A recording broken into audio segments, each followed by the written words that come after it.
नमस्ते फ्रेंड्स, आप सभी का हमारे शीतल रेसिपी चैनल के अंदर बहुत बहुत स्वागत है। तो चलिए आज हम बनाएंगे भेलपुरी की सेव। तो सब्सक्राइब कर दीजिए और अपने फ्रेंड्स के साथ शेयर कर दीजिए। तो चलिए स्टार्ट कर लेते हैं। तो यहाँ पर मैंने दाल ली है, चना दाल है घर पर बनाई हुई, उसका भी मैंने वीडियो डाल दिया है कैसे बनाते हैं, तो वो आप देख लीजिए। तो चलिए सबसे पहले तो मैंने दाल बना के ले ली थी, तो उसे ही मैंने ले लिया, साफ़ करके भी रखी थी। तो उसको मैंने पीसने के लिए चक्की में डाल दिया और उसका आटा पीस के ले लिया है और छान के भी आटे को ले लेना है। और उसके बाद हमें इसके अंदर नमक डालना है। यहाँ पर मैंने सेंधा नमक डाला है, आप अपने चॉइस के अकॉर्डिंग नमक डाल दीजिए। एक बड़ा चम्मच नमक डाल दिया, हल्दी डाल दी 1 चम्मच। तो यहाँ पर इन दोनों को मिक्स करना है और मिक्स करने के बाद हमें धीरे धीरे पानी डाल के इसको अच्छे से गूंद लेना है। धीरे धीरे ही डाल देना है, डायरेक्टली डालेंगे तो गुठलियाँ ज़्यादा बनेगी और तोड़ने में बहुत ज़्यादा वक्त लगेगा। तो चलिए यहाँ पर हम धीरे धीरे करके गूंद लेते हैं। तो धीरे धीरे गाढ़ा ही आटा बनाना है, उसके बाद धीरे धीरे पतला बनाना है पानी डाल डाल के।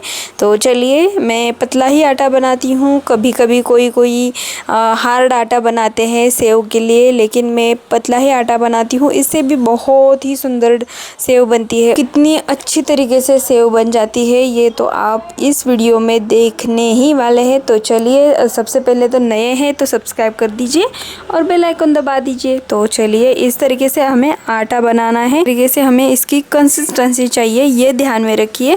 ज़्यादा पतला नहीं बनाना है और ज़्यादा गाढ़ा भी आटा नहीं बनाना है।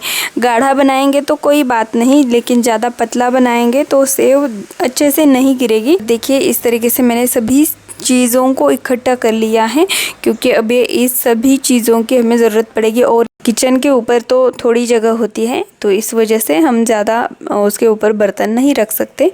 ज़्यादा हो आपका बैटर तो नीचे ही बैठना है, क्योंकि इसमें थोड़ी देर भी लगती है और थोड़ा सा हमें स्पेस भी मिल जाता है नीचे ज़्यादा इधर उधर रखने के लिए सामान। चलिए यहाँ पर मैंने ऑयल गरम करने के लिए रख दिया है और ये जो आटा है इसको हम मेकर में भरेंगे। तो ये सेव मेकर लिया है, इसके अंदर बड़ी पतली वाली जो सेव की प्लेट होती है ना, उसे लगाया है। तो इसके अंदर हमें इस तरीके से चम्मच से ये भर देना है सभी आटा और उसको ऐसे प्रेस करना है। तो देखिए इस तरीके से गिर रहा है, तो मतलब ये बैटर बिल्कुल परफेक्ट है। ये ऑयल हमारा गर्म हो चुका है, तो हम इसके अंदर सेव डाल लेते हैं। प्रेस कर दिया सेव मेकर से तो सभी सेव नीचे आ जाती है। तो ये देखिए इस तरीके से झाग निकलने लगता है, इस वजह से बड़ी सी आपको कढ़ाई लेनी है और उसके अंदर ऑयल डालना है। तो ये इस तरीके से ऊपर आ जाती है सेव बाद में, जैसे जैसे पकने लगती है उसके अंदर का पानी ख़त्म हो जाता है और झाग भी ख़त्म होना शुरू हो जाता है, तब ऊपर आने लगती है। तो उसे हमें पलट देना है और दूसरे साइड से भी बिल्कुल अच्छी तरीके से पका के ले लेना है। दो तरफ से अच्छे से पका लेना है ताकि करारी भी बने और झाग भी निकल जाए और सॉफ्ट भी ना बने।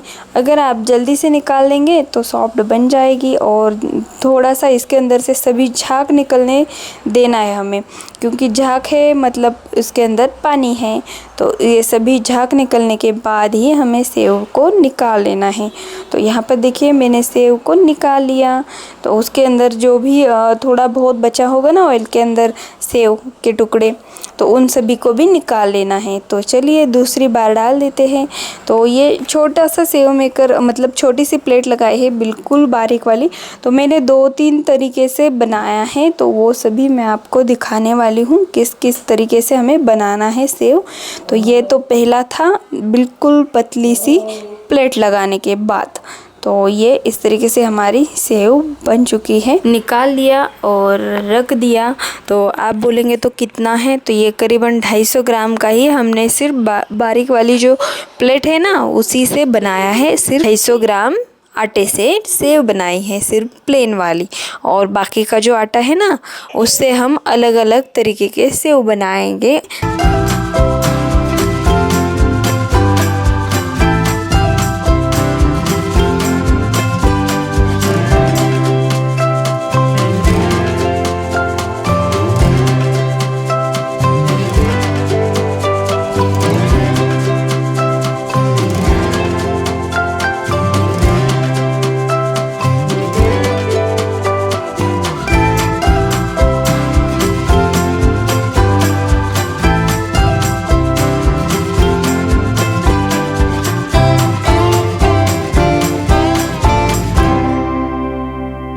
बिल्कुल पतली वाली प्लेट हो गई और अब हमें जाड़ी वाली प्लेट लगानी है।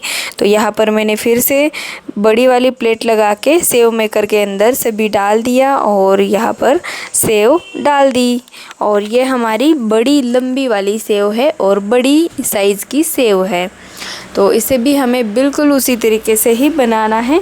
तो चलिए, इसके सिर्फ मैंने 2 राउंड निकाले हैं। तो ये एक तो निकाल लिया और उसके बाद ये जो दूसरा है ना, उसके अंदर मैंने यहाँ पर देखिए लाल मिर्च पाउडर और नमक डाल के इसको अच्छे से चलाया है और ये मिक्स कर दिया है, क्योंकि थोड़ा सा तीखा भी चाहिए, इस वजह से थोड़ी तीखी बनाने के लिए ये मैंने मिक्स करके डाल दिया और इसकी भी एक राउंड लगा के ले लिया है। और उसके बाद मैंने आखिर में जो भी हमारा आटा बचा था ना, तो उस सभी आटे से मैंने ये पतला आटा बना दिया है बूंदी बनाने के लिए, क्योंकि हम बिल्कुल भी आटे को वेस्ट नहीं करेंगे, क्योंकि सेव मेकर के अंदर आटा बच ही जाता है तो उसे हमें फेंकना नहीं है, उसको ही हमें इसी प्लेट में निकालना है और पतला बनाना है। तो हो गया काम। अगर आप सेव मेकर को धो के डालेंगे ना उसके अंदर का सभी, तो भी चलेगा। तो इसको बना लेना है, बहुत अच्छे तरीके से बूंदी बन जाती है। तो इसके लिए हमने एक छलनी चाहिए, कौन सी भी हो, जो भी आपके घर में अवेलेबल हो। बड़े से होल वाली ले लीजिए, बिल्कुल पतला होल नहीं चलेगा इसके अंदर, बड़े बड़े होल उसके होने चाहिए। बूंदी डालते वक्त ध्यान में रखिए कि जब आप ऊपर से आटा डालते हैं ना, तो वो जो छलनी है ना, उसको ऊपर नीचे थोड़ा थोड़ा टैप कर दीजिए। बूंदी बहुत ही सुंदर बनती है और करारी तो बहुत ज़्यादा करारी बनती है। तो ऑलरेडी इसके अंदर हमने लाल मिर्च पाउडर और नमक डाल दिया है, तो इस वजह से उसका जो टेस्ट है ना बहुत ही बढ़िया आता है। तो इसको खाने में तो बहुत मज़ा आता है। सेव के अंदर से मतलब मिक्स करके सभी जो हमने जो भी चीज़ें बनाई है ना, सभी को मिक्स करेंगे और हल्का सा मुरमुरा लेंगे, उसके अंदर इसको डालेंगे, बहुत ही बढ़िया लगता है खाने में। तो इसी तरीके से मैंने सभी बूंदी को भी बना के ले लिया है। तो इसी तरीके से सब कुछ हमारा हो चुका है, बूंदी भी बना के। बहुत आसान तरीका, बहुत सिंपल तरीका है। तो इस तरीके से हमारी सेव बनके तैयार हो चुकी है। तो ये 7 लेयर्स बन जाते हैं 250 ग्राम में और बहुत ही बढ़िया से सेव बन जाती है। और इसे हम इस तरीके से बेल के साथ खा सकते हैं। तो इसकी आवाज़ सुनिए।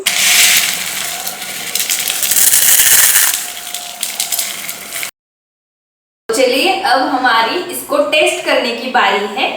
ये कैसी बनी है वो भी मैं आपको दिखा देती हूँ। तो देखिए, सबसे पहले मैं एक ऊपर का लेयर ले लेती हूँ। तो 250 ग्राम में हमारी इतनी सेव बनके तैयार हो जाती है। 7 लेयर्स हमारे पूरे बन चुके हैं। तो इस तरीके से ये इतनी सेव हमारी बनके तैयार हो जाती है। तो चलिए टेस्ट कर लेते हैं। तो इस तरीके से एक ले लिया है मैंने।